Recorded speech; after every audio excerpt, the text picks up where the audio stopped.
আসসালামু আলাইকুম। সবাই কেমন আছেন সুপ্রিয় দর্শক? আশা করি আল্লাহর রহমতে সবাই ভালো আছেন। আজ আমি আপনাদের মাঝে নিয়ে আসলাম আজকের পর্বে নতুন একটা রেসিপি, সেমাই দিয়ে মজার একটি ডেজার্ট, আবার সেমাইয়ের পুডিংও বলতে পারেন। আর এই পুডিংটা বানানোর জন্য প্রথমে আমি একটা চুলোতে স্লো মিডিয়াম আগুন দিয়ে একটা পাতিল বসিয়ে নিয়েছি। আর এদিকে কিন্তু আমি 1/2 কাপ চিনি দিয়েছি। পাতিলের মধ্যে আমি প্রথমেই একটা ক্যারামেল তৈরি করে নিতেছি। আর খুবই সুস্বাদু আর খুবই মজার এই ডেজার্টটা আপনারা কিন্তু এই গরমের মধ্যে বাসাতে তৈরি করে খেতে পারেন, খুবই ভালো লাগে। আর আমি কিন্তু ক্যারামেলটা রেডি করে নিয়েছি, আর জাল করলে কিন্তু পুড়ে যেতে পারে। আর এদিকে কিন্তু আমি একটা কেকের মোল্ড নিয়েছি। কেকের মোল্ডের মধ্যে কিন্তু আমি ক্যারামেলটা দিয়ে আমি সেট করে নিতেছি। আমি এভাবে দিয়ে ক্যারামেলটা সেট করে নিতেছি। আর যখন ঠান্ডা হবে ওটুতেই সেট হয়ে যাবে। আমি একটা সাইড দিয়ে রেখে দিতেছি। আর এদিকে কিন্তু আমি সেমাই ডেজার্ট বানানোর জন্য আমি 2টো ডিম একটা বাটিতে আমি নিয়েছি। আর একটা হ্যান্ডওয়াশের সাহায্যে আমি ডিমগুলো ফেটে নিব ভালো করে।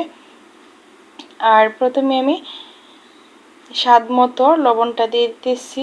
আর যে কোনো মিষ্টি জাতীয় জিনিসের মধ্যে কিন্তু লবণটা দিলে খুবই ভালো লাগে, একটু মিষ্টিও লাগে। লবণটা কিন্তু না দিলে স্বাদ বোঝা যায় না। আর এদিকে কিন্তু আমি চিনি নিয়েছি 1 কাপ পরিমাণ। আমি কিন্তু মিষ্টিটা বেশি দিতেছি, আপনারা কিন্তু মিষ্টি কম বেশি করে দিতে পারেন। দিয়ে আমি ভালো করে হ্যান্ডওয়াশের সাহায্যে আমি ফেটিয়ে নিতেছি। আর আমি কিন্তু 1 কাপ দুধ আমি ভালো করে ঘন করে রেখেছি। আমি এই দুধটা কিন্তু আমি এখন দিয়ে আমি ভালো করে সবগুলো উপকরণ আমি একসাথে হ্যান্ডওয়াশের সাহায্যে ফেটিয়ে নিব। সবগুলো আমি ভালো করে ফেটিয়ে নিতেছি, আপনারা দেখতে পাচ্ছেন। আর এই সুস্বাদু এই ডেজার্টটা কিন্তু যে কেউ বানাতে পারে, খুবই সহজ। আর এদিকে কিন্তু আমি একটা বাটির মধ্যে আমি সেমাই নিয়েছি, লাচ্চা সেমাই। সেমাইগুলো কিন্তু আমি ঘি দিয়ে ভেজে নিয়েছি অফ ক্যামেরায়। ঘি দিয়ে ভেজে নিলে কিন্তু খুব সুন্দর একটা ফ্লেভার আসে। দিয়ে আমি কেকের এই মোল্ডের মধ্যে সেমাইগুলো আমি অল্প অল্প করে দিয়ে আমি সেট করে নিতেছি।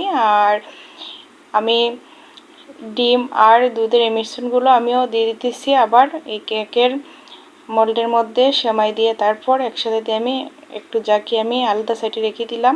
আর এদিকে কিন্তু আমি একটা পাতিলে আমি একটা স্ট্যানার দিয়ে বসিয়ে দিয়েছি চুলোতে। আর ফানটা কিন্তু বলক আসছে। আর আমি এখন দিয়ে দিব কেকের এই মোল্ডটা। আর আমি দেখেন, আমি কিন্তু অফ ক্যামেরায় কেকের এই মোল্ডের মধ্যে আমি একটা ফয়েল পেপার দিয়েছি।